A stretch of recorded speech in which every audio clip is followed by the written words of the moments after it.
This is the Marketer of the Day podcast. Jeff Baldessari is here, and Jeff is the author of From Associate to Ambassador, the distinctive skills every law firm associate must master to enjoy an exceptional career. Now, Jeff practiced law for 5 years at the national law firm Baker Hostetler. I'm hoping I pronounced that right. And he served for 21 years as president and CEO of 2 manufacturers. And Jeff's unique career path has given him the opportunity to see and experience the practice of law as a provider and a recipient. So we're going to find out about all sorts of subjects like mentorship, networking, interpersonal skills, and so much more. So Jeff, glad to be speaking with you.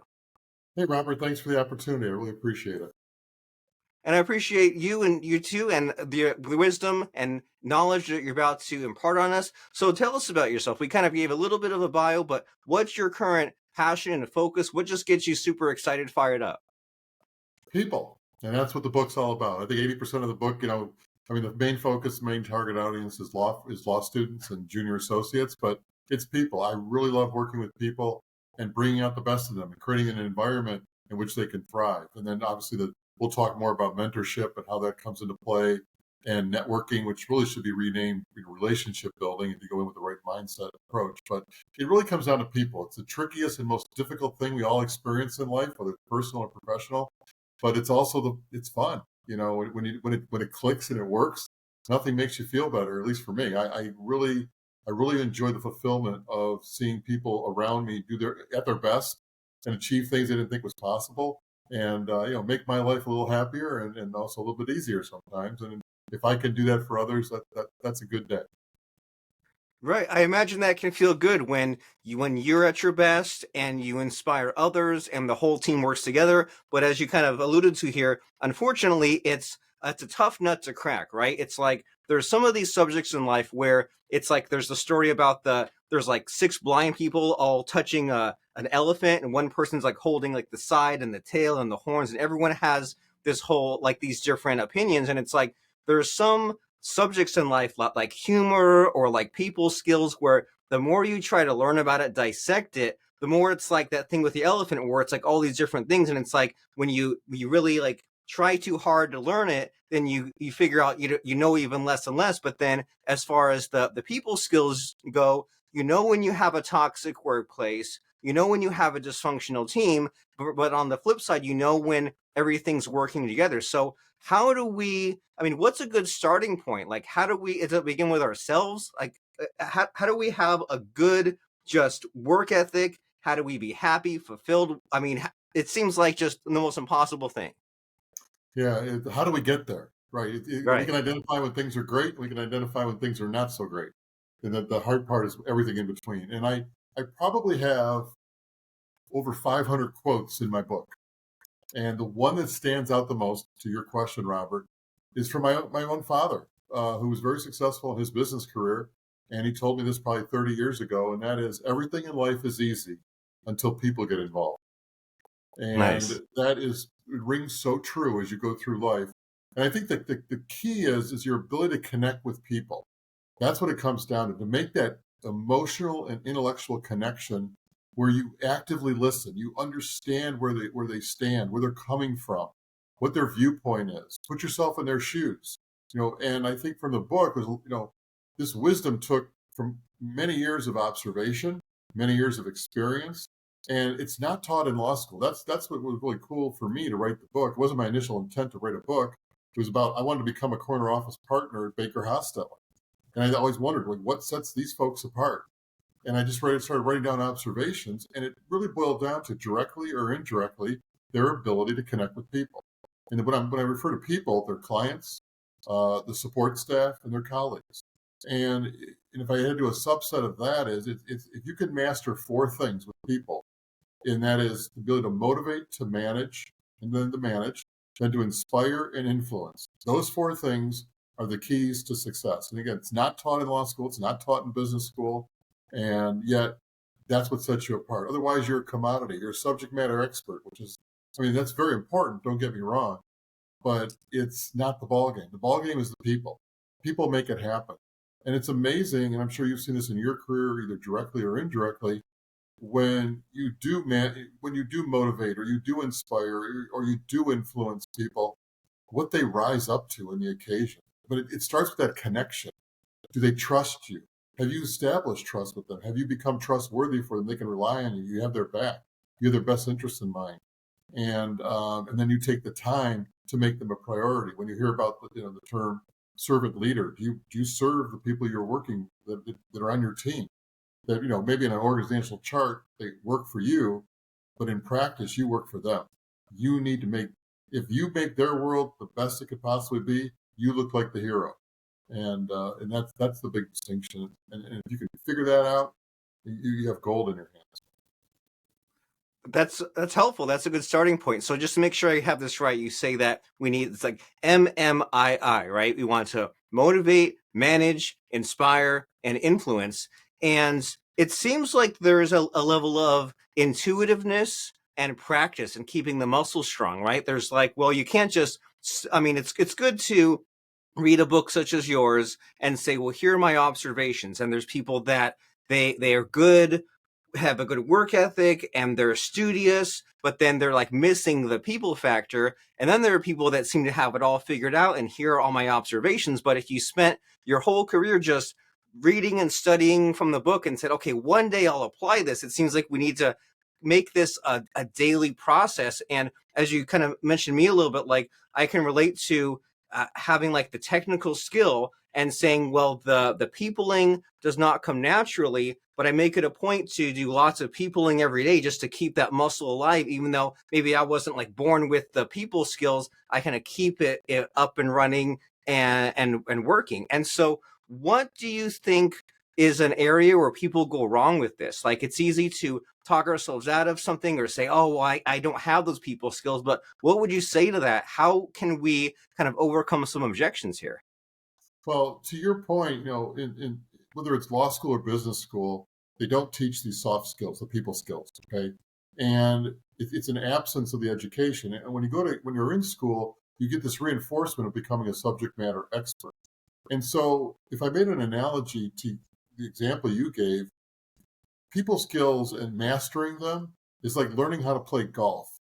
You could read about golf all you want and memorize all the things you're supposed to do, but until you put a club in your hand and hit the ball, you don't know how to play golf. It's the same thing with people skills. Until you practice. So for my book, I made it interactive. Yes, it is educational. There is a lot of, almost 200 pages of points that should be taken.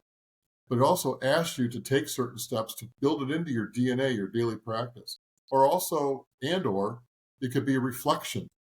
What did you learn from this? Or where do you stand on this issue? So it requires, it can be learned by anybody, whether you're extroverted, introverted, it doesn't matter. But you have to make people a priority. Just like the subject matter expertise you're trying to develop, you need to become an expert in people. And the hard part is, it isn't one rule. It isn't one thing. Because what works for you, Robert, doesn't work for Sally or Joe. It's similar, but it could be different. And when I say works, then what's the end game? What's the goal here in the relationship that we have, or the roles we play to achieve an outcome?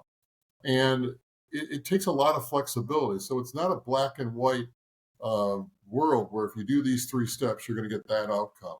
You have to do shades of gray of the 3 steps. And then you'll get close to that outcome. And there's always recalibration. And then again, there's always that one person that just throws a wrench in the whole thing. And and again, it's just a constant evolution. And just like life is dynamic and life evolves and life is fluid, this process of connecting with people keeps evolving and changing. And what works today may not work tomorrow. You have to do a variation of that with the same person because they've changed, they've grown. They're a different person today than they were 5 years ago, and they're going to be a slightly different 5 years from now. So you have to keep adapting to the times and adapting to the person's emotional and professional growth, that you can stay aligned with them throughout the process. So I think that's the hardest part, is people just want a fast and steady, easy. I take these black and white steps and I'll get that outcome, and that's not what it's about. But it does. You have to practice every day. Not you practice like in the real world. I mean, it's in real time. It's not like you just do it as an exercise. you've got to just, again, embed it into your daily habits and making people a priority, and being that servant mindset, that servant leader mindset, that others come first. If you put others first, you will be rewarded. You will benefit from that. Wonderful. And so, what I'm getting from you is that we need to be adaptable, we need to be flexible, and we need to have this degree of empathy which is like so tough to navigate sometimes, right? Because the things that are exciting, interesting, motivating to others may not be the same for us, but we need to like really dig deep and figure out, okay, well, what is motivating them, and then play to that, even though it might not intuitively make sense for us. And so, like you said, you have this excellent book with all of this advice and all these exercises. But what's really interesting and helpful, especially in a podcast, or stories or a moment. So was there a moment in time in your law career where you had some of these kind of aha moments when you realized like, hey, there's some good peopling or there's some bad peopling? Was there kind of a moment in time like that? There was multiple ones, and it wasn't like there was just one where it was the whole mother load of information. But you start piecing together, like with support staff. I remember at Baker Hospital, I had some incredible support staff.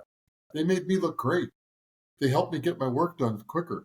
They helped me, again, it was less pressure, it was less distraction. I could count on them. When I can count on them, I could focus on my role. My role was different than theirs, but if they covered theirs, okay, we're going to go forward. And it was the same thing when I got into business. It was, I have different, as the president and CEO, I have different skill sets than the machine operators. I can't do what they do, but they can't do what I do. So we need each other because we're making widgets, whatever the widgets may be.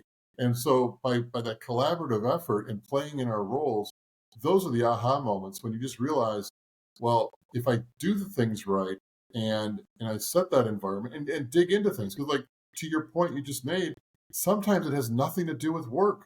Maybe they have a problem at home and you want to cross the line into privacy, but sometimes there's issues where it has nothing to do with the task at hand or the challenge at hand or the opportunity at hand, and it's distracting them. And maybe if they open up, you can help them get over that distraction or over that challenge. But in the end, it's a matter of figuring out the puzzle. And again, if you make others priorities, this is the one thing I started to learn. If you make them a priority and they come through for you, it's better for you because now you're not distracted or you're not burdened or you're not taking two steps backwards to go one step further.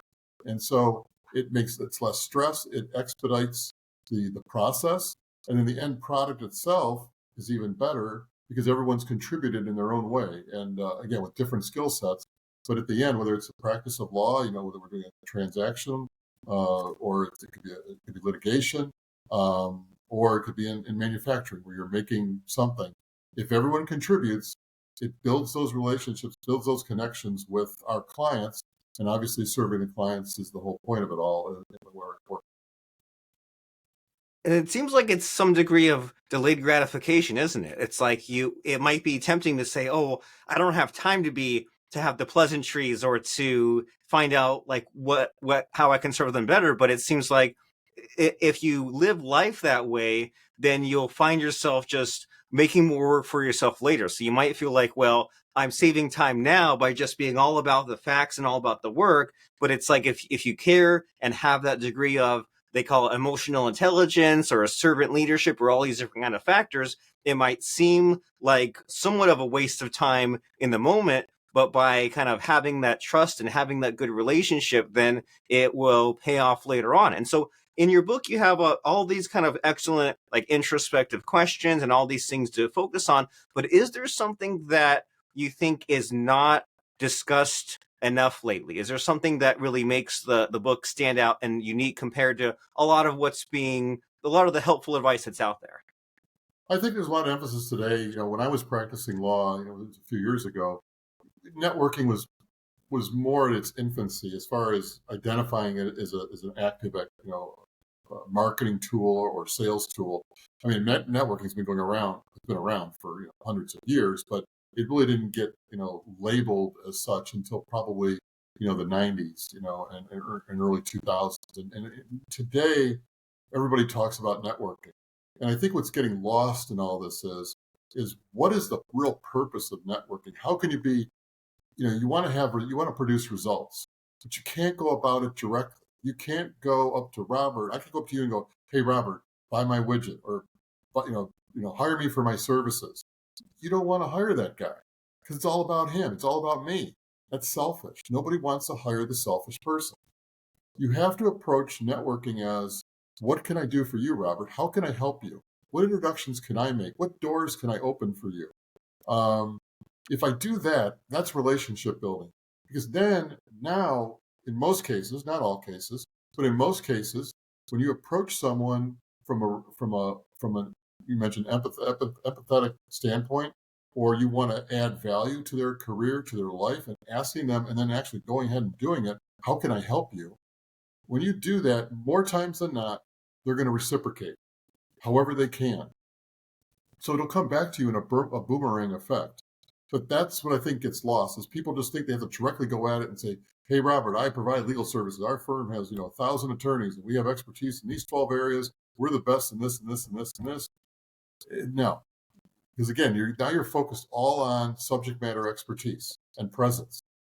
And you're not the only law firm that has 1,000 attorneys. Now, there's not many that do, but you're still not the only one. You're a commodity to a certain level. So what is the connection? Is now I've helped you out. If I start off the relationship by helping you and adding value to your life outside of what I do and not asking for anything, you're more likely to ask me, tell me about your firm. Tell me about what Baker Hostetler does, or ABC firm does, or ABC Manufacturing does. Tell me about your widget. Now you're more receptive because you're asking, because I've helped you out. Now you're curious and you do want to reciprocate on whatever level you can. And so that's what I think is lost in today's world, is how you should approach networking and how you build relationships. And it's not a direct approach. It's an indirect approach to be successful at it. That's a good habit to pick up, is this habit of giving and being helpful, and it makes you feel good, and it kind of it changes the game for you, right? Because, and this way you're also not necessarily expecting the favor back. You're just like putting these things out there knowing that it will add up. And so whenever you hear about lawyers, attorneys, you hear about the work ethic, right? You hear about the focus. You hear about they're coming through thousands of pages of documents, doing 18-hour work. So is there anything that you've learned that you can share with us just about this idea of work ethic, the focus, discipline, motivation? Like, how do we tap into some of that attorney energy? Well, it's twofold in the sense that you have to I don't want to sound like a lawyer, you have to bifurcate your efforts. You have to divide up your efforts. Okay. And that is, it's great to work really hard and spend those hours and time, but you can't be a one-dimensional person. You have to be a multifaceted person. You have to develop a personality, something outside the practice of law. Because again, that helps you connect with people. Because what are you going to do if you go out in a social setting with a client? You can't talk about law all night. They aren't going to want to talk to you. They want to talk about anything but law. So I remember one of the quotes in the book, I think it's from Woody Allen, it says there's worse things in life than death. Have you ever spent an evening with an insurance salesman? So, you have to develop that well-rounded approach so you can have a different relationship beyond that. So even though you have that hard work ethic, divert some of that work ethic towards, rounding off your personality, your interests, and become more interesting to others by doing so. I think that's the best advice I can give to an attorney. Yes, it's important to work hard.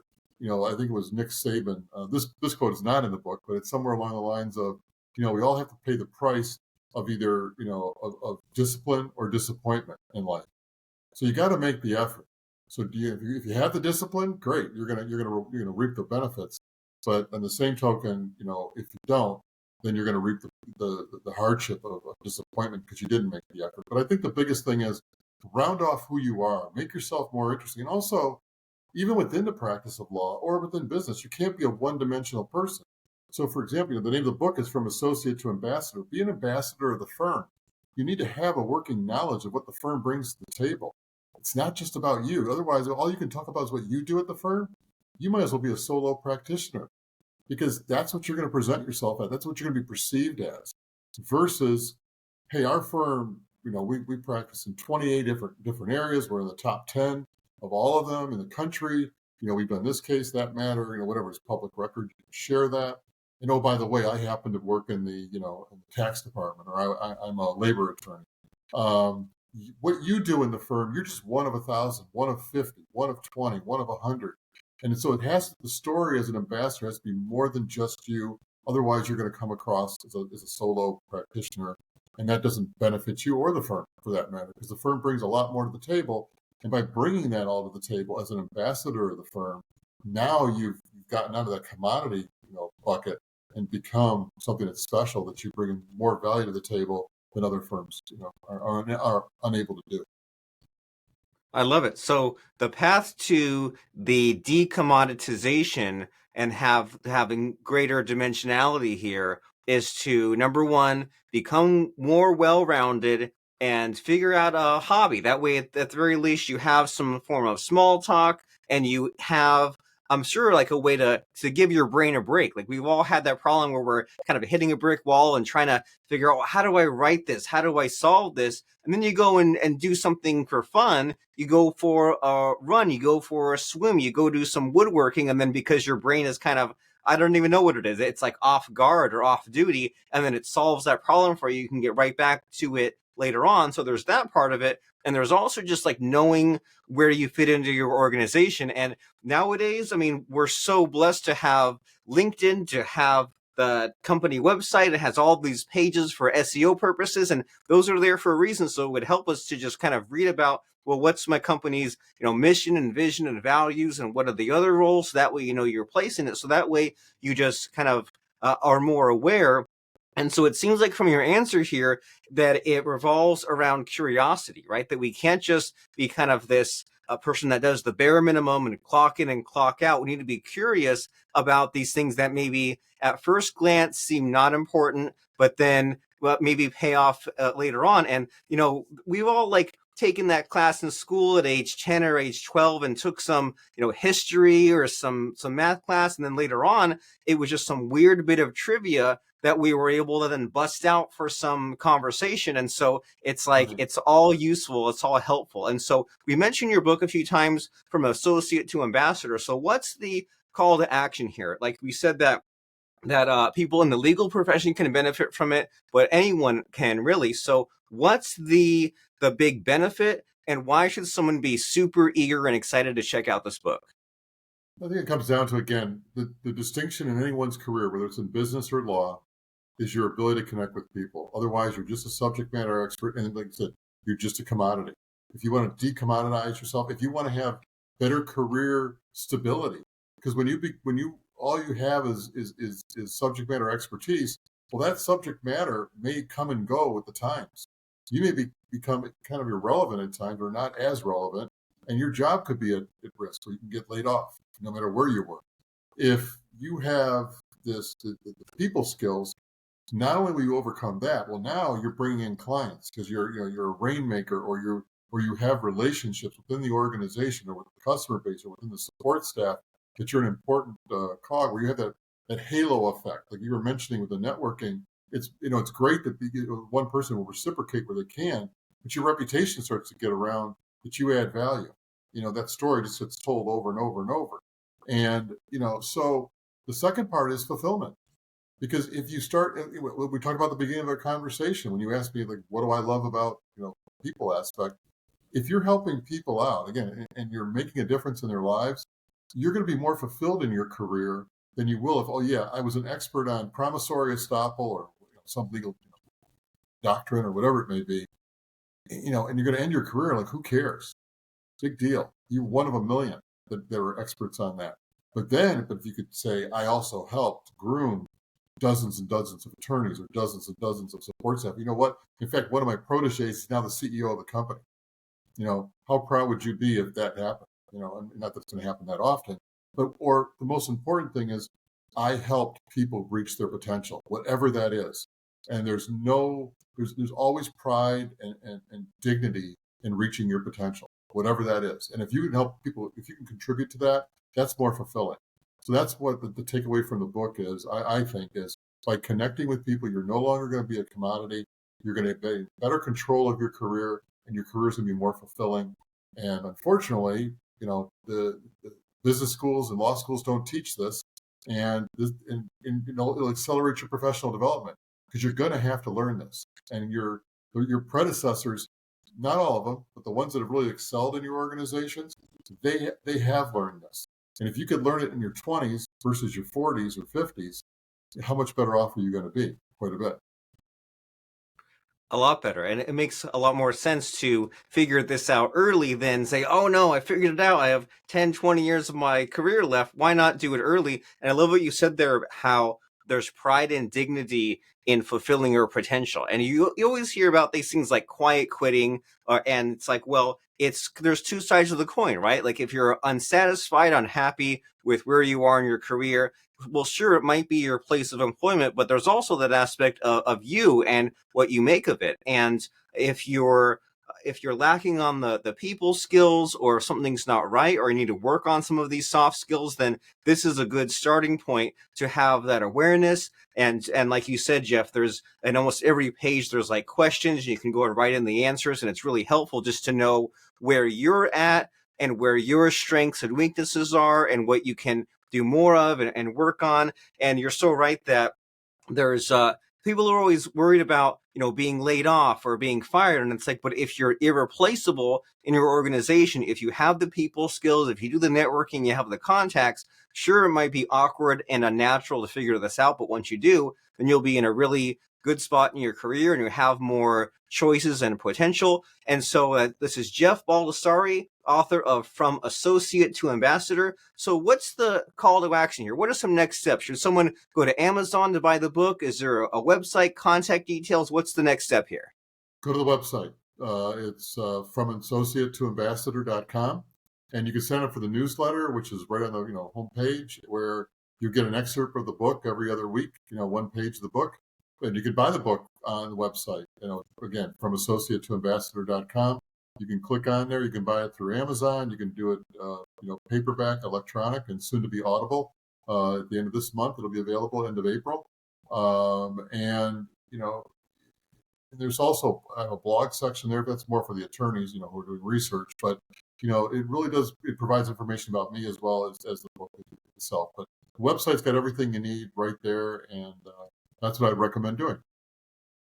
Wonderful. From associate to ambassador.com. And as we've been saying in our conversation here, Jeff, it pays to be curious. And especially if you are naturally curious about someone who's not in your usual line of work and usual field, then that stuff you learn might even stand out. Like if you say you're some like accountant and all you're doing is reading accounting books, but then you go over and go off the beaten path and read Jeff's book or listen to Jeff's book in audiobook form, then it might stick out because it's like, if you're a caveman living in the jungle and then the tiger jumps out at you, that's different than everything that happens from the rest of your day. So that might stick even better just by learning things that you normally wouldn't learn or do. And so as we're wrapping up and winding down our conversation here, Jeff, you've already mentioned a few quotes during our conversation, and there's a bunch. You said there's over 200 quotes in the book. But as far as for this conversation and the end of it, to kind of get us excited and energized about the future and possibilities, is there a favorite quote or a quote or lesson that you feel like sharing right now today? No, I think the best one what I share was the first one: is everything in life is easy until people get involved. But I think from an inspirational standpoint is, if you can do this, you're going to have fun and you're going to enjoy your work more. When I say do this, connect with people. You mentioned quiet quitting. There's no connection with the people when that occurs. It could be the person who's leaving's fault. It could be the manager's fault, the leader's fault, or it could be both. And most likely it's both. But the point is, if you can do that one little thing, your career will be enriched tenfold, 100-fold, and make the effort. It will pay off in spades. That's all I can recommend. And you will have so much fun. You'll get more out of your job. You'll get more. You're going to go home at night. Not every night. I mean, we don't live in unicorns and rainbow worlds. But more times than not, you're going to go home in a good place. And if something does, and at the end, let's say you do lose your job, it has nothing to do with you. There was like a mass layoff. They laid off 20 people, whether you're doing well or not. If you were creating relationships through your networking, finding that next role, which may most likely be better than the one you had, will be much easier because those people are going to want to help you that you've met because you've helped them. And so, and to the last thing I bring up on the networking, don't always do what everybody else is doing. Don't, because you're an accountant. don't just network at accounting function. Then you're with all the other accountants. Again, you've commoditized yourself. Be like Wayne Gretzky. I never played hockey, but go where the puck's going. Go where the clients are. Go where the customers are. Go network there. That be in that world, or be something adjacent to what you do. Again, you're all by yourself, or in a very few, so you're not just one of 100. Now you're one of one or one of four, and you'll stand out more, and you get a better opportunity to shine. You'll have more fun doing it. That's my takeaway for there. I love it. And it's a great takeaway. And it's a helpful message for us to stand out, have fun, figure out these people skills. And the place to do that, the very next step, is to go to FromAssociateToAmbassador.com. Jeff Baldessari, wonderful speaking with you. Hey, thanks, Robert. It was a lot of fun. I appreciate it. All right.